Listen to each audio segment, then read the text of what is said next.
Today is Wildlife Wednesday, and we are talking about the eastern bluebirds. Joining me live now over Zoom is Marianne Galden with the Alabama Department of Conservation and Natural Resources. Marianne, if we want to prep for bluebirds, if we want to see them in our backyard, what do we need to do right now? Well, decades ago, bluebirds were very rare in Alabama and across the country. You see, they rely on cavities to nest in. And these days, people don't leave rotten fence posts and rotting trees up like they used to. And so cleaning up our rotten trees has meant a shortage of nesting sites for cavity nesters like eastern bluebirds. But people noticed this decades ago and started a nest box campaign, and bluebird populations have recovered. And now there are plenty of eastern bluebirds in Alabama, but they still rely heavily on nest boxes placed by homeowners. And now is the time to have those up and ready. What do we need to do to get those ready? Do we need to put anything inside? How can we prep them? Well, first of all, one thing to know is that these bluebirds will take old grasses and pine needles and make a nest inside of these. And most bluebird boxes have an access door. And so this time of year, you're going to want to open it and get out everything from last year. They want to start with a clean, fresh, flat surface. Make sure there aren't any wasps or insects in there, and make sure it's cleaned out on the inside.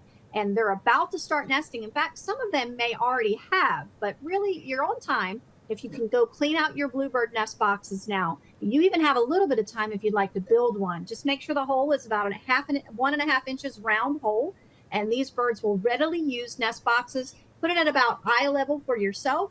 Make sure you keep your outdoor cats inside so they can't prey on the fledglings, and you will have eastern bluebirds no matter where you live, even a neighborhood here in Alabama.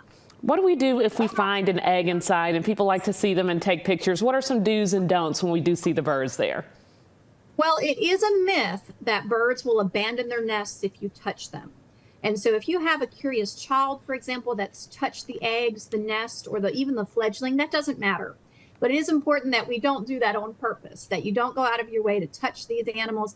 Leave them alone, let them do their thing. They only incubate their eggs for about 2 weeks. It's 19 days or less that they're sitting on their eggs.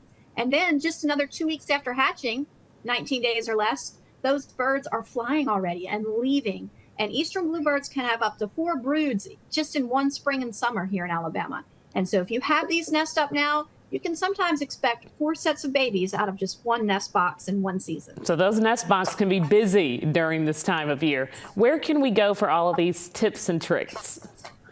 You can visit outdooralabama.com to find out more information about the eastern bluebird. They like to hunt in a grassy open area, and so you can face the nest box towards your grassiest area of your yard, and those birds will come down and eat a lot of insects and bugs. Outdooralabama.com has all the information you need to know about eastern bluebirds, and as I mentioned, now is the time to have their nest boxes ready because they're just about to start pairing up and making nests. Marianne, you got me sold as soon as you said they like to eat the insects and the bugs. It sounds like a good thing to have in your backyard, especially this time of year. Thanks so much for joining us here on Alabama Live. We appreciate it.